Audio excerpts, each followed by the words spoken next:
Thank you, Mr. Speaker. I wonder what is out of order.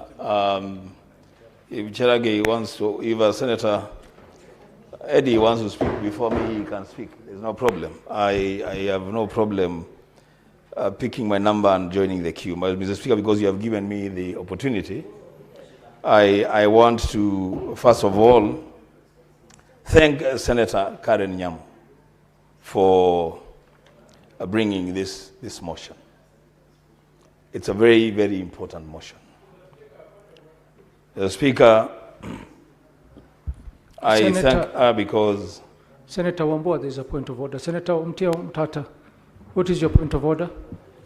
My point of order is about the content of the motion. It is pegged on the Maraga report, which the High Court declared null and void. So I don't know if the House is in order debating this particular motion, because I see a lot of references to the Maraga report on the task force on the National Police Service reforms. I'm aware that sometimes in April this year, the High Court, Justice Mugambi, declared that particular report to be unconstitutional, null and void. So I don't know if it's in order for this House to be using it as a reference material. Thank you, Mr. Speaker. Sorry, Senator Wambua. Senator Cherargei, what's your point of order?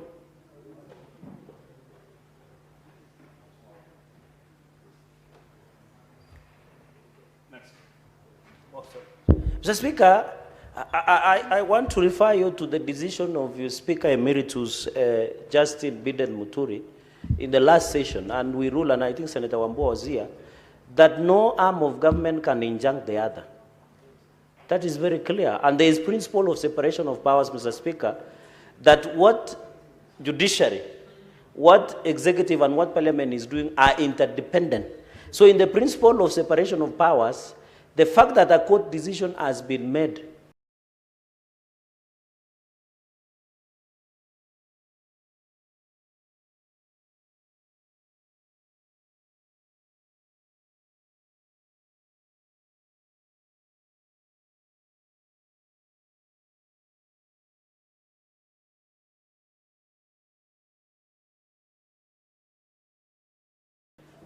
it does not bind us or injure from performing our duty. Because if you allow to favor what Senator Okoyiti Mutata is doing, this parliament will be injuncted from morning to evening and will not do our job. Mr. Speaker, the reading, as I conclude, the Standing Order 101 and Standing Order 103 on matters of sub judice or secret. The procedure of the standing orders, Mr. Speaker, is very clear. Needs some calm. Mr. Speaker, Standing Order 103, 105, and 101 on contents of speech and principles of separation of power. What I'm saying in an upshot is that what we are discussing as a House is within our work, is to law make. The work of the judiciary is to interpret. So let's listen to the wisdom of the incoming governor of Kitui. The matters of litigation we can leave to Senator Okiya Mutata, and then we proceed. We make a resolution as the House as an independent arm of government based on the principles of separation of powers. It is as simple as that. I yield, Mr. Speaker. Thank you, Senator Cherargei and Senator Mutata. I wish Professor Ojenda, Senior Counsel, was paying attention to this point of order which was raised by Mutata, and he would have given his line of thought. But I think, Senator Mutata, what I would probably rule is that during your submission, when you're contributing to this motion, you can raise that matter and make your point to the senators, and probably the mover of this motion might be convinced to amend the motion. So I would probably ask you to preserve your thoughts at this point in time and make your submissions during the time you're making a debate. Senator Enoch Wambua, you can proceed.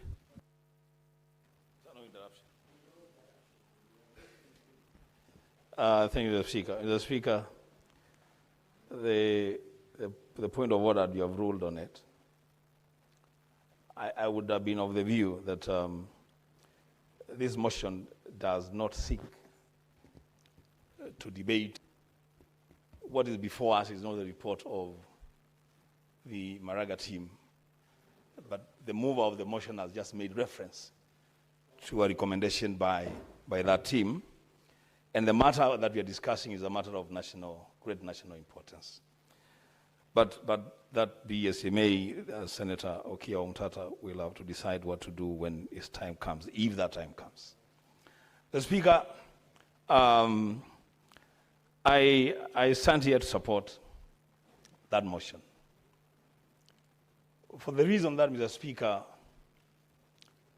police cells and police stations are actually ideally supposed to be the safest spaces for the Kenyan citizenry. And that whatever happens there, then it's important that it's put on record. And if then there is a breach of the law within the precincts of police stations and police cells, that information should be captured and stored. And in fact, I was going to be requesting the mover of the motion to try and maybe even make an amendment and prescribe the uptime for the CCTV cameras.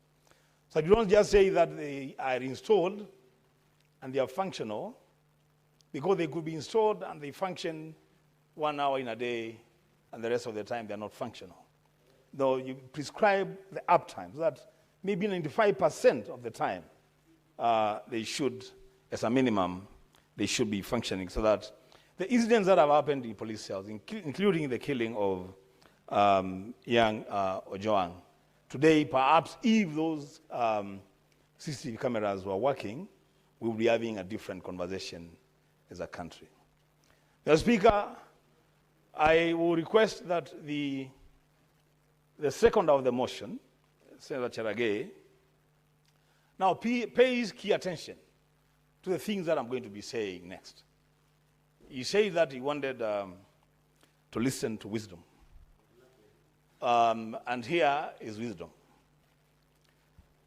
Mr. Speaker, accountability, because the installation of CCTV cameras aids in promoting the pursuit of justice and accountability. Mr. Speaker, I have heard Senator Cherargei say that he needs those cameras to be installed so that we may know the people that are messing up with the justice system in this country.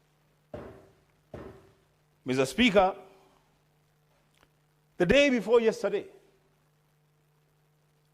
I heard Senator Cherargei speak from the other side of his mouth about the pursuit of justice for Kenyan people, especially the civil society group.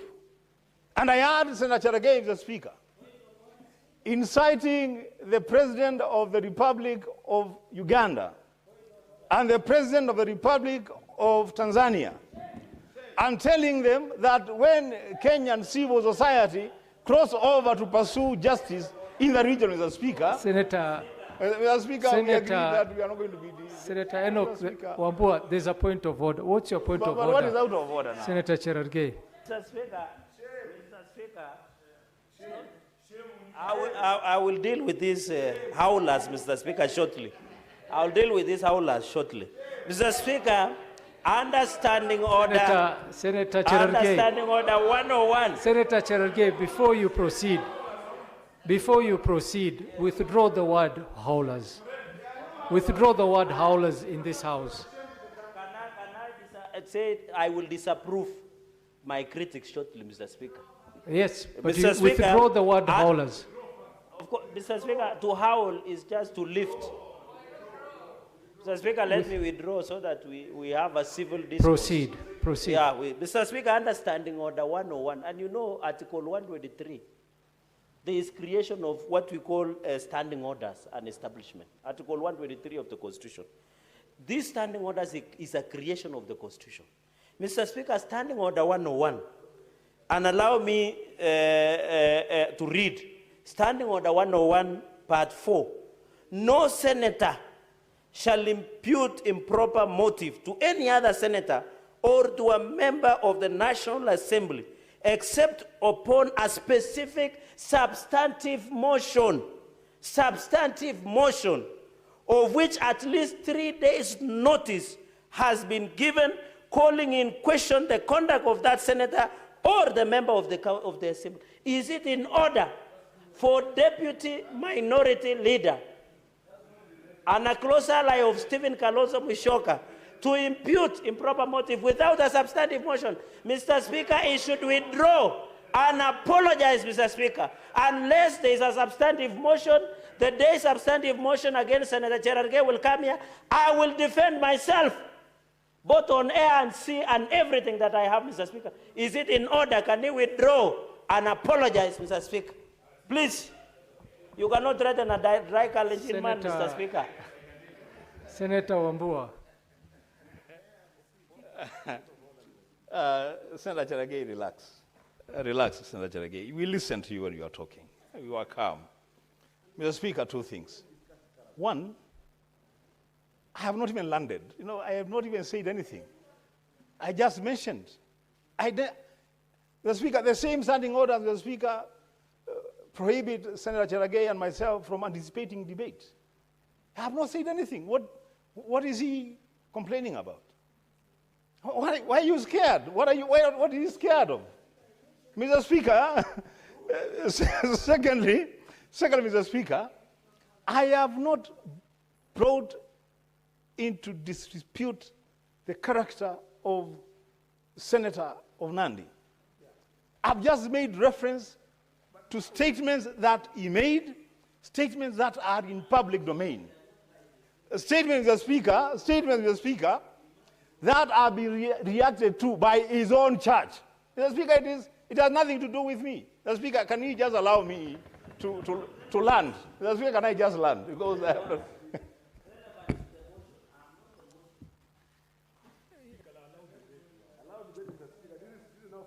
Senator Cherargei, Senator Enoch Wambua has stated on the floor of the House that he has not completed his statement. Can we allow him to go through the same train of thoughts to complete his statements about you? Then we will know what action to take against him. Proceed, Senator. Thank you, Mr. Speaker. Mr. Speaker, Senator Cherargei is my gym-mate. We go to the gym together. And he pretends all the time, he tells me I'm a warrior. You know, I'm a warrior. And I'm wondering, why is he troubling? I have not even said anything. Mr. Speaker, Mr. Speaker, the warriors in this House must act and behave like warriors. Yes. And face the consequences of their decisions and their utterances head on. Mr. Speaker, I subscribe to the Christian faith, and that is not in dispute. So when I see fellow pastors and preachers and bishops raising concerns over statements made by a member of this House, where I sit, Mr. Speaker, it must prick my conscience. And I must ask ourselves, Mr. Speaker, if we are defenders of the rights of the people of Kenya, if we are saying that we want our police cells to be safe spaces, installed with CCTV cameras, why are we unleashing terror on people who are pursuing justice for our friends, our brothers, our sisters across the borders? Mr. Speaker, that's exactly what I'm saying. And what I'm saying, Mr. Speaker, is, and I was asking myself last night, Mr. Speaker, what shall the Speaker do? A member of his House, the August House, has called upon presidents of neighboring countries to oppress the people that we are supposed to be representing in this House. What is the Speaker supposed to deal? How is the Speaker supposed to deal with that member of the House? Mr. Speaker, what are you going to do with that member of the House? Because, Mr. Speaker, truth be told, Mr. Speaker, when those news came out, Senator, they never talked about the Senator of Nandi. Senator Enoch, you are continuously challenging the Speaker to take action on an individual he doesn't know about. Are you able to mention the individual so that the Speaker can know what actions to take? Mr. Speaker, I had bishops of the Anglican, the Kenya Assemblies of God, making reference to the Senator of Nandi and saying that the pulpit was desecrated. The Senator of Nandi should never have used the pulpit to say the things that he said. Those are not my words, Mr. Speaker. Mr. Speaker, those are the words of the bishops of the Kenya Assemblies of God. Mr. Speaker, what I'm trying to say here is this. We must walk the talk. As leaders in this country, Mr. Speaker, if we are serious about protecting the rights of the people that we represent, we must do it at home and abroad. If we are serious, Mr. Speaker, about pursuing justice for the Kenyan people, then that justice must be pursued both for the people that speak the language that we speak and the people that speak a different language. People who take the same position that we take and people who take different positions. Mr. Speaker, at an appropriate time, maybe this House, Mr. Speaker, we want to do exactly what Senator Cherargei is challenging us to do. To bring a substantive motion and discuss the character of our colleague. Perhaps, Mr. Speaker, that is what we should do. Because, Mr. Speaker, what has happened is that this House, in its entirety, has been put into shame. Mr. Speaker, with those very few remarks and very kind words to my Senator Cherargei, Mr. Speaker, I support the motion and ask Mr. Speaker that we all adhere to the principle, Mr. Speaker, of separation of power. Nobody should tell us that we cannot discuss this matter because reference had been made to the Maraga committee. Mr. Speaker, I support. Senator Edwin Sifuna.